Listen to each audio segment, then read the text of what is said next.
12वीं कक्षा के सभी विद्यार्थियों का स्वागत है आपके अपने चैनल चहल सर की क्लास के अंदर। तो आज हम सेट 2 अक्टूबर माह के सेट का आंसर के लेकर के आपके समक्ष उपस्थित हैं। तो किसी भी प्रश्न पत्र को हल करने से पहले सबसे पहले उसकी हिदायत आप अवश्य पढ़ लें। जैसा कि यहाँ कहा गया है कि प्रश्न संख्या 1 से 9 तक का 1 अंक है, 10, 11, 12 2 अंक और उसके बाद 13वां 5 अंक का। उसके बाद आप निश्चित रूप से प्रश्न पत्र को शुरू कर सकते हैं ताकि आपका अंकों के मामले में किसी तरह का कोई शक शुबा ना रहे। तो आइए शुरू करते हैं। सबसे पहले है ओडिशा का जगन्नाथ मंदिर कहाँ स्थित है? तो यह स्थित है आपके पुरी के अंदर। दूसरा, निज़ामुद्दीन औलिया की दरगाह ये कहाँ स्थित है? तो निज़ामुद्दीन औलिया की दरगाह आपका दिल्ली के अंदर। दिल्ली में कहाँ पे? दिल्ली में है बच्चों ये पूर्वी और दक्षिणी दिल्ली में, और ज़्यादा इसको पूर्वी दिशा में कहेंगे। उसके बाद विजयनगर साम्राज्य की स्थापना कब हुई? विजयनगर साम्राज्य की स्थापना 1336 में, और इसके साथ में थोड़ा सा याद करते चलें किसने की? हरिहर राय और बुक्का राय ने। अगला प्रश्न बिल्कुल सेम इसी तरह का क्वेश्चन है। विजयनगर साम्राज्य का पहला शासक कौन था? प्रथम शासक। तो प्रथम शासक जैसा कि अभी बताया था हरिहर राय, और उसके बाद बुक्का राय। उसके बाद है विजयनगर साम्राज्य कितने राज्यों में विभाजित था? इस प्रश्न से संबंधित बच्चों आपको तुरंत डोमिंगो पेस जो कि यात्री आया था विजयनगर के अंदर, उसने जो वर्णन किया था उसकी वर्णन की तरफ थोड़ा सा विचार करना चाहिए। उसने 7 दुर्गों का वर्णन किया था। कितने दुर्गों का? 7 दुर्गों का, यानी कि कुल मिला के 7 दुर्ग थे। 7 दुर्ग कहाँ पे थे? 7 प्रमुख प्रमुख ठिकानों के ऊपर, या प्रमुख ठिकाने प्रमुख शहरों के अंदर। तो विजयनगर साम्राज्य के जो राज्य थे वो कुल मिला के 7 राज्य थे। अगला प्रश्न है, अभी प्रश्न 1 अंक के हैं ये। अमीर खुसरो के गुरु जैसा कि लिख दिया है निज़ामुद्दीन औलिया थे। खानका का संबंध किससे है? तो खानका का संबंध बच्चों है सूफी संतों से। सूफी संतों से। यहाँ ये अपने धर्म या आचार विचार के बारे में चर्चा किया करते थे। उसके बाद शिया सुन्नी, इसका संबंध किससे है? तो शिया और सुन्नी ये 2 विभिन्न मत थे और मुस्लिम धर्म के मत थे। तो ये मुस्लिम धर्म से संबंधित है, मुस्लिम धर्म। उसके बाद है विजयनगर साम्राज्य का सबसे प्रसिद्ध शासक कृष्णदेव राय था या कृष्ण राय। इसमें थोड़ा सा नाम में गलती है, कृष्णदेव राय था। तो ठीक है या गलत है? तो बिल्कुल ठीक है, बिल्कुल ये सत्य कथन है। उसके बाद अगले क्वेश्चन में की तरफ चलते हैं कि अलवारों की 2 प्रमुख विशेषताएं क्या थी? यानी कि अलवार जो थे दक्षिण भारत में, उनकी विशेषताएं बताएं, इन संतों की विशेषताएं बताएं। तो इन संतों की विशेषता बच्चों आप 2 रूप में बता सकते हो। पहला तो जाति प्रथा का इन्होंने क्या किया था? विरोध किया था। ठीक है, सबसे पहली बात, यानी कि किसी भी तरह के जाति बंधन को ये लोग नहीं मानते थे। और दूसरी महत्वपूर्ण चीज़ क्या थी? ये महिलाओं को प्राथमिकता देते थे। महिलाओं को प्राथमिकता।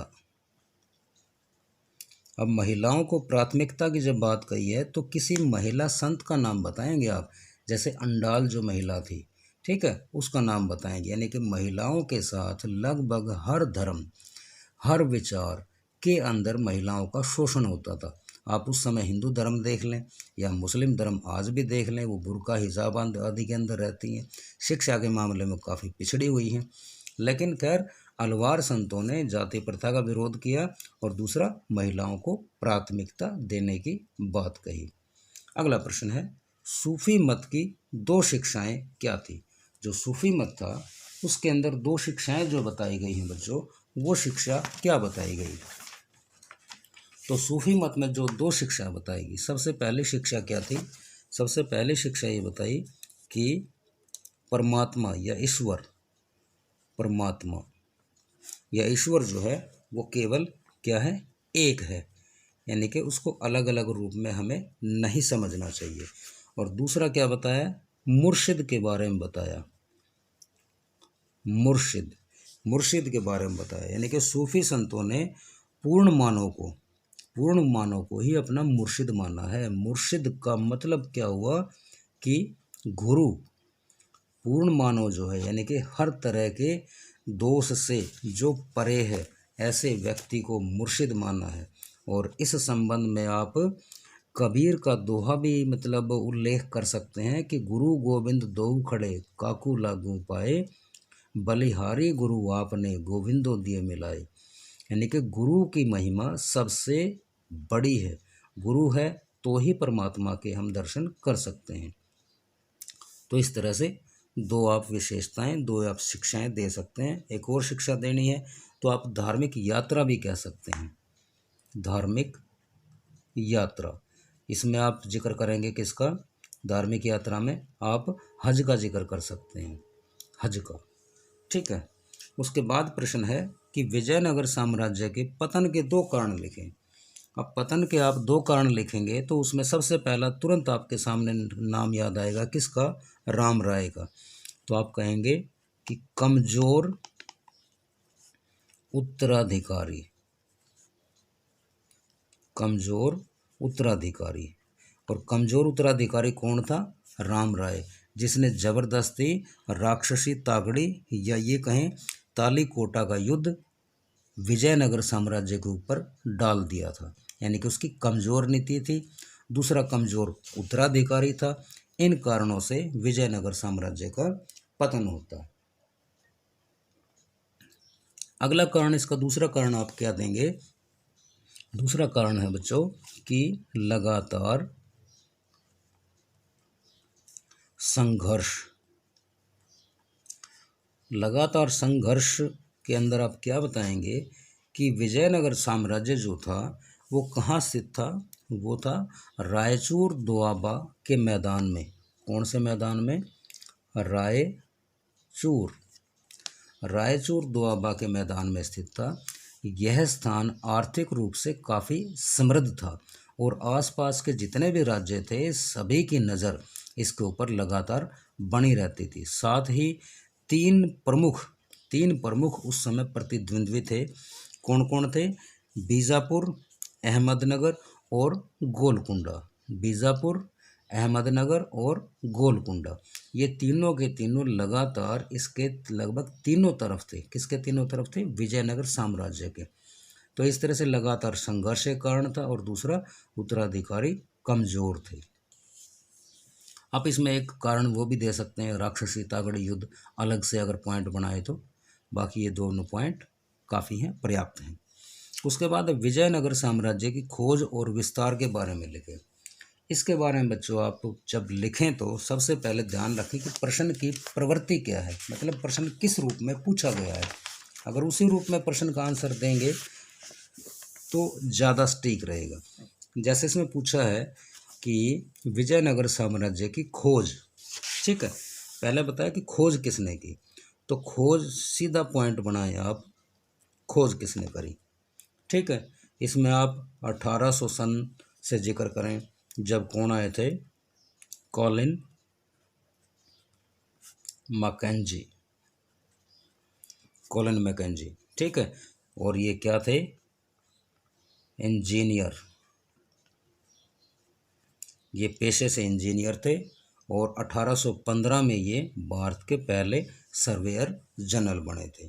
ठीक है, यानी कि कॉलिन मैकेंजी ने विजयनगर साम्राज्य की खोज की थी। ठीक है, उसके बाद आप इसके नामांकन के बारे में चलें। नामांकन किया था इसका, यानी कि विजयनगर साम्राज्य, विजयनगर कैसे कहा जाता है। फिर इसमें आप बताएंगे कि हरिहर राय, बुक्कर राय नाम के दो भाई थे जिन्होंने इस साम्राज्य की स्थापना करी थी और अपने गुरु के नाम पे, और गुरु का क्या नाम था, विद्यारण्य। तो विद्यारण्य के नाम से इसका नाम विजयनगर शुरू हुआ, विजयनगर पड़ गया था। और उसके बाद लगातार ये समृद्धि की तरफ अग्रसर होता रहा। यानी कि आप इसके विस्तार के बारे में बताओ, नामांकन बता दिया। उसके बाद आप इसकी भाषा के बारे में बता सकते हैं। ठीक है, भाषा कौन सी थी? यहाँ की कन्नड़ भाषा थी। उसके बाद इसका विस्तार के बारे में यदि आप बताएं तो विस्तार में क्या बताएंगे कि सबसे पहले आप किसी लेखक का वर्णन जरूर करें। जैसे हमने थोड़ा सा पहले जिक्र किया था, तो डोमिंगो पेस, उसने उस समय रोम से भी बड़े बड़े शहर के बारे में तुलना की थी। किसकी? विजयनगर साम्राज्य की। यानी कि इसका कितना बड़ा विस्तार, कितना बड़ा फैलाव था। उसके बाद आप इसके धार्मिक विश्वास के बारे में जिक्र करेंगे। धार्मिक विश्वास में आप क्या बताएंगे कि यहाँ के देवी देवता कौन थे? जैसे विरूपाक्ष का जिक्र होता है। ठीक है, और दूसरा किसका होता है? पंपा देवी का। ठीक, इसके अलावा आप विस्तार के अंदर जब चलेंगे तो विजयनगर साम्राज्य के तीनों तरफ जो जो साम्राज्य थे आप उनका वर्णन जरूर करेंगे। और उससे पहले इसकी जो वंशावली है और वंशावली में कौन कौन शासक महत्वपूर्ण रहे हैं। जैसा कि सबसे पहले आप हरिहर राय, इसका जिक्र करेंगे। फिर बुक्का राय का जिक्र करेंगे। उसके बाद आप कृष्णदेव राय। ठीक, तो इस तरह से इन शासकों का वर्णन करेंगे। और इन शासकों के साथ साथ आप इनके वंश का भी यदि आप बता सकें, जैसे संगम वंश, सुलभ वंश, तुलु वंश और अराविडु वंश। ठीक है, कि कौन कौन इसके वंश आए, कहाँ कहाँ तक इसका विस्तार हुआ। और अंततः आप निष्कर्ष के अंदर, जैसे आप निष्कर्ष लिखें तो आप ये कहेंगे कि कमज़ोर, ठीक है, उत्तराधिकारी के चलते अंततः यह साम्राज्य धूमिल हो गया। ठीक है, और इसके जो मतलब उत्तराधिकारी थे वो इसकी वर्तमान राजधानी को छोड़ करके इसकी दूसरी राजधानी कौन सी थी? जैसे इन्होंने चंद्रगिरी राजधानी बनाई थी। ठीक है, वहाँ वो शिफ्ट हो गए थे। तो मतलब बाकी जिक्र ना करके बिल्कुल पॉइंट के ऊपर ही फोकस रखें। इस तरह से आपके लगभग 7 से 8 पॉइंट बन जाते हैं। और 7 से 8 पॉइंट बनना और उनको एक्सप्लेन करना ये काफ़ी है। आपके 5 अंक इसमें आसानी से उपलब्ध हो सकते हैं। तो धन्यवाद। आशा है आप सभी बच्चे इससे लाभान्वित होंगे। आप इसे अपने साथियों के साथ, सहेलियों के साथ, मित्रों के साथ शेयर भी करें ताकि वो भी सब्सक्राइब करके इसका फ़ायदा उठा सकें। धन्यवाद।